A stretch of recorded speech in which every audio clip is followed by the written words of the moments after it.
વર્ષ 2010માં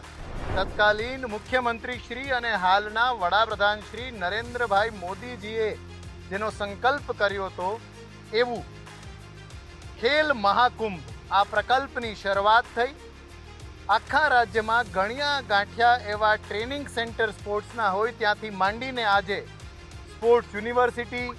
રાજ્ય તો મૂકો દરેક મોટા જિલ્લા અને મોટા શહેરોમાં પણ સારા સ્પોર્ટિંગ એન્વાયરમેન્ટ આપનારા કોચિંગ ફેસિલિટીઝ આપતા આવા ટ્રેનિંગ સેન્ટર્સ હોય, કોચિંગ સેન્ટર્સ હોય, કમ્યુનિટી સ્પોર્ટ્સ સેન્ટર હોય તેવી સ્થિતિએ આપણે જ્યાં ઊભા છીએ ત્યારે રમતગમત માત્ર રમતગમતની વસ્તુ નહીં, ચરિત્ર ઘડતરની વસ્તુ બની જતી હોય, યુવાનોના ચરિત્ર નિર્માણની વસ્તુ બની જતી હોય અને તેના દ્વારા રાષ્ટ્ર ઘડતરની સ્થિતિ બનતી હોય ત્યારે આ જ ખેલ મહાકુંભમાંથી આવનારા રમતવીરો, યુવાનો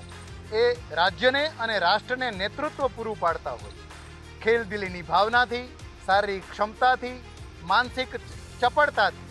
પોતાની જાતને પુરવાર કરતા હોય અને ભારત માતાને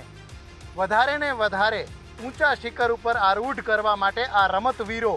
જ્યારે જેમ ઓલિમ્પિક્સમાં કહેવાય છે તેમ ફાસ્ટર, સ્ટ્રોંગર એન્ડ હાયર